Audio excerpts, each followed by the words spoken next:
वज़ीर आज़म का मकसद एक ही है कि मस्जिद और मंदिर के नाम पर आवाम हमेशा लड़ते रहे और उसकी जायदादों को मजबूत किया जाए या उनकी हिफाजत की जाए। आप खुद अंदाजा लगाइए कि हिंदू धर्म के एक बहुत बड़े ज्यूरिस्ट हैं B.K. मुखर्जी की किताब में लिखा गया कि हिंदू धर्म में बाय कस्टम बाय यूसेज वो मंदिर की जायदाद बन सकती है।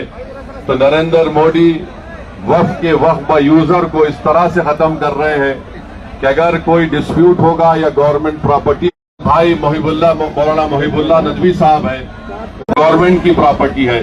अगर कल खुदा ना खास्ता ये कानून बनेगा तो कोई भी जाकर मरकजी हुकूमत की तरफ से, दिल्ली सरकार की तरफ से वहां पर एक नोटिस लगा देगा कि ये वक्फ की प्रॉपर्टी नहीं है।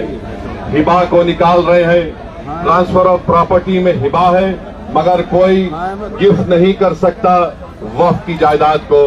नरेंद्र मोदी आजकल भारत के हमारे फजीलतुल शेख बने हुए हैं और ये बता रहे हैं कि अगर कोई मुसलमान होता है तो उसको 5 साल तक वो वक्फ को नहीं दे सकता है।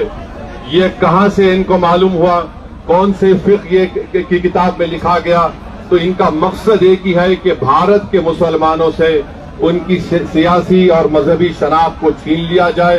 मैं आपको बता रहा हूं कि इस बिल का मकसद मुसलमानों से मस्जिदों को छीनना, दरगाहों को छीनना, कब्रस्तानों को छीनना, इवैक्यू प्रॉपर्टीज को छीन लेना, ये मकसद नरेंद्र मोदी कर रहे हैं चंद्रबाबू नायडू को। ये दुनिया जब तक कायम रहेगी, अगर आप इस वक्त नाजुक वक्त में इस बिल की तायीद करेंगे तो आपको मुसलमान कभी नहीं माफ करेगा, क्योंकि आपकी तायीद की वजह से ये बिल कानून बनेगा। इसलिए हम उनसे भी कह रहे हैं कि आप इस गैर अनकॉन्स्टिट्यूशनल बिल की तायीद मत करिए।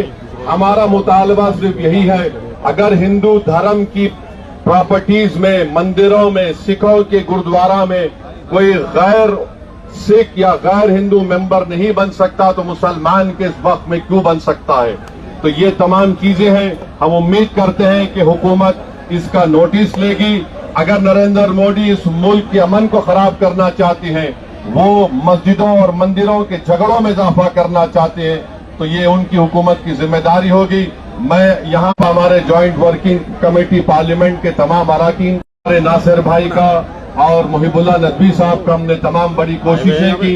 हमने अपनी एप्लीकेशन रिपोर्ट को दिया और ये अनकॉन्स्टिट्यूशनल है, इसका कोई भी फायदा वक्फ को नहीं होगा। सिर्फ वक्फ बोर्ड को बर्बाद करने के लिए, वक्फ जायदादों को